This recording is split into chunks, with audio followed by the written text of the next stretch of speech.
Assalamualaikum warahmatullahi wabarakatuh.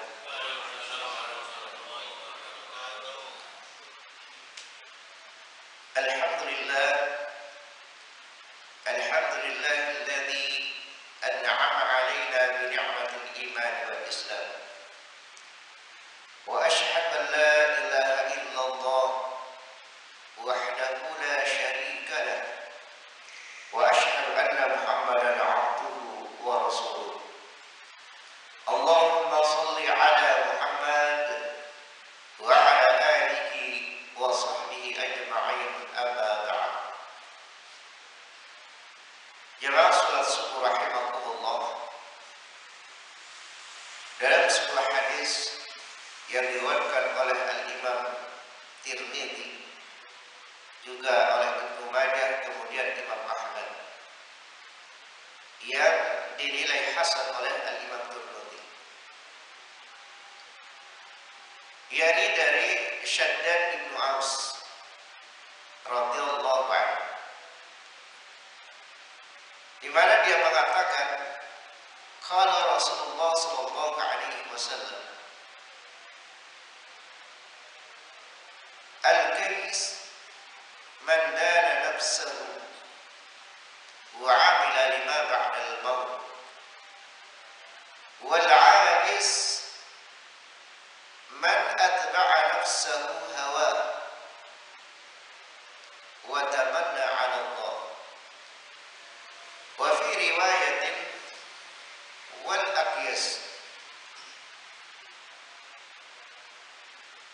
aktsaruhum lil mauti dzikra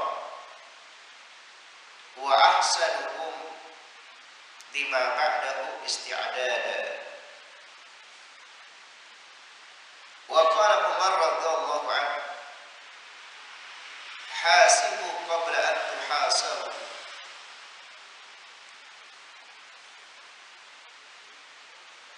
Jemaah salat subuh rahimakumullah,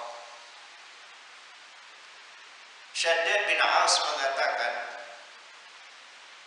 orang yang berakal, orang yang cerdas, al-adil, al-qayyis,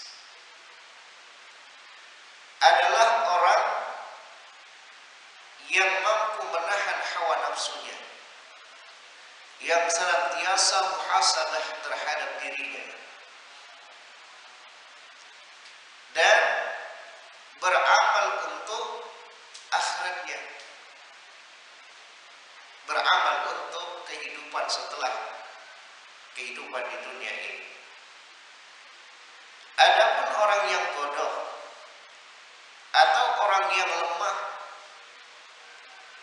adalah orang yang senantiasa mengikuti hawa nafsunya, mengikuti kehendak dirinya, dan melupakan untuk muhasabah terhadap dirinya, dan dia senantiasa berangan-angan kepada Allah Subhanahu wa taala. Di dalam riwayat lain dikatakan, orang yang paling cerdas, orang yang paling berakal adalah orang yang banyak mengingat kematiannya, dan orang yang paling bagus persiapannya untuk akhiratnya. Ialah orang yang cerdas, kata Nabi sallallahu alaihi wasallam. Umar bin Khattab mengatakan, hisablah diri kalian, introspeksi diri sebelum kalian dihisab di yaumul akhir.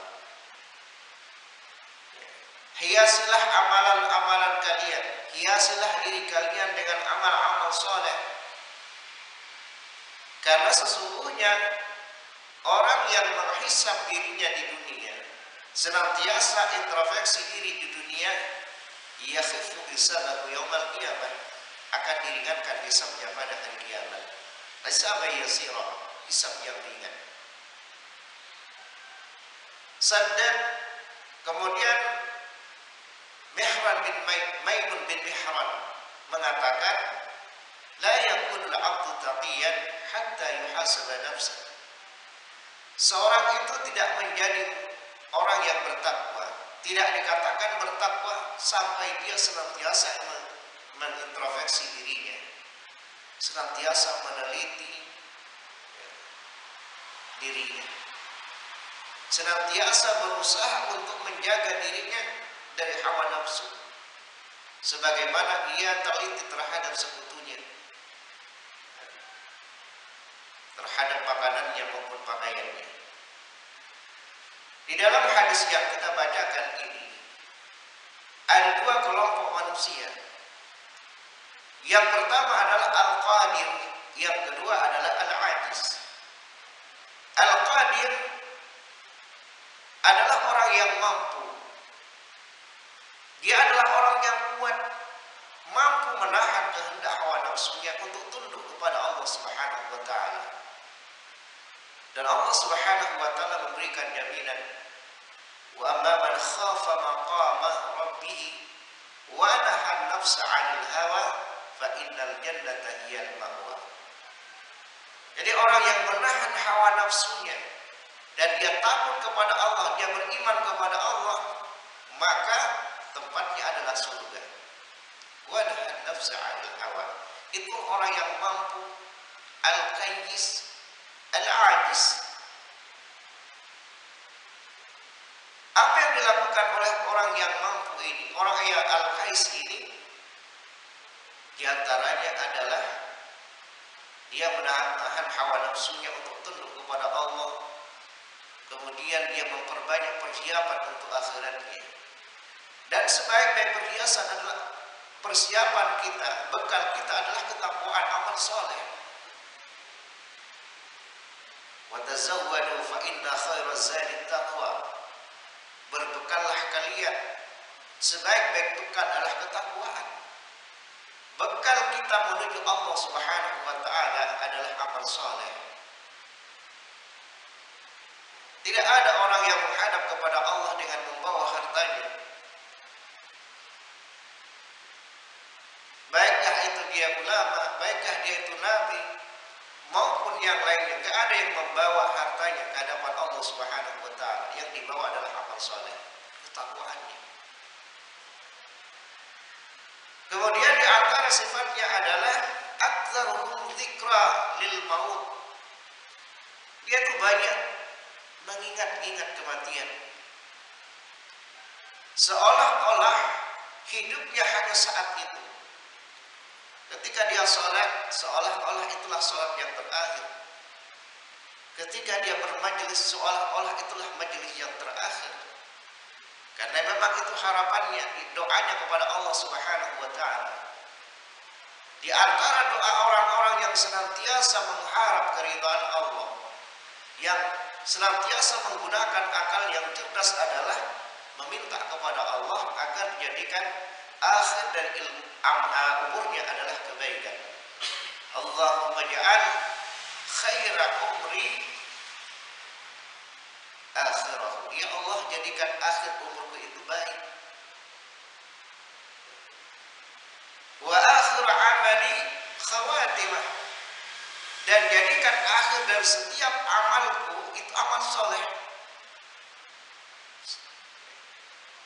Kebaikannya itu pada akhirnya, pada penutupnya. Dan jadikan hari yang paling baik adalah hari ketika bertemu dengan Allah. Husnul khatimah. Jadi dia adalah orang yang senantiasa menahan hawa nafsunya, banyak mengingat kematian, dan banyak mempersiapkan bekalnya. Itulah orang yang berakal, orang yang mampu. Kebalikannya adalah al-ajiz, orang yang lemah. Atau as-safi, orang yang bodoh, yang tidak mempergunakan akal yang Allah berikan kepadanya untuk bermanfaat kepada dirinya. Di antara sifatnya kata Nabi sallallahu alaihi wasallam, ittiba nafsahu, hawahu nafsahu. Kebalikan dari orang yang cerdas tadi, kebalikan dari orang yang mampu, as-safi, orang yang bodoh. Bodoh terhadap agamanya, bodoh terhadap akhiratnya. Cirinya apa?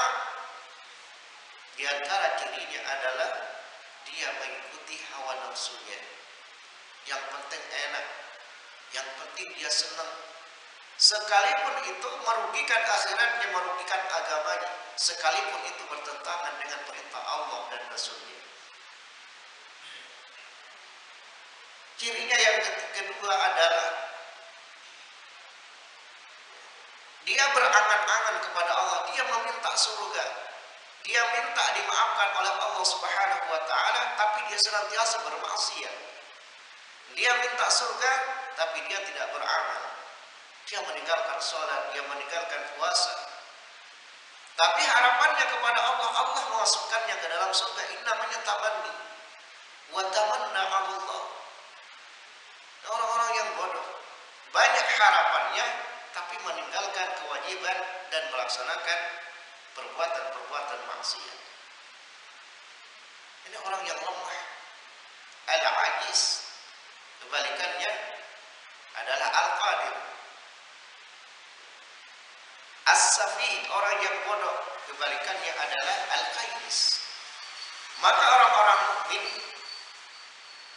diperintah oleh Allah Subhanahu wa taala menjadi orang yang berakal, menjadi orang yang kuat. Dan dilarang kita menjadi orang yang bodoh, terutama adalah bodoh terhadap agama kita. Karena itu adalah modal dari kita untuk mendapatkan kebahagiaan akhirat.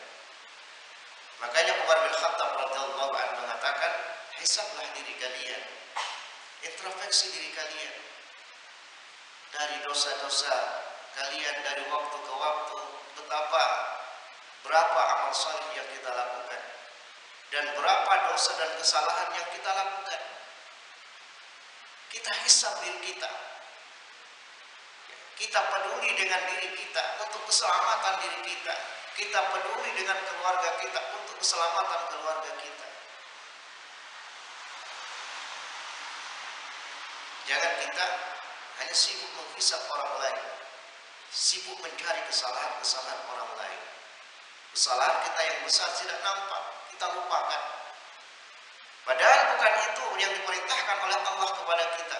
Yang diperintahkan oleh Allah adalah agar kita senantiasa muhasabah diri kita sendiri. Dan itu akan meringankan hisab kita di akhirat, kata Umar bin Khattab radhiyallahu anhu. Seorang ulama lain mengatakan, seorang hamba tidak berada pada level, pada tingkatan ketakwaan sampai dia senantiasa menghisab dirinya, senantiasa introspeksi dirinya. Jemaah salat subuh rahimakumullah, oleh karenanya mari kita membiasakan diri kita introspeksi diri dalam setiap harinya. Berapa waktu kita lalaikan dalam sholat berjamaah, dalam seharinya berapa waktu yang kita laksanakan dengan berjamaah, berapa sholat sunnah kita, zikir kita, bacaan Quran kita, muhasabah. Jemaah salat subuh rahimakumullah, semoga Allah Subhanahu wa taala senantiasa menjadikan kita mudah dalam setiap urusan kita, terutama dalam urusan dunia akhirat kita. Yang mudah-mudahan Allah Subhanahu wa taala senantiasa memberikan petunjuk kepada kita dan menjadikan akhir dari setiap amalan dan umur kita menjadi baik sehingga kita termasuk orang yang berbahagia. Allahumma amin. Aqulu qouli hadza astaghfirullah li wa lana wa li walidayna wa li sa'iril muslimina min kulli dhanbin. Subhanallah wa bihamdihi asyhadu an la ilaha illa anta astaghfiruka wa atubu ilaik. Wassalamu alaikum warahmatullahi wabarakatuh.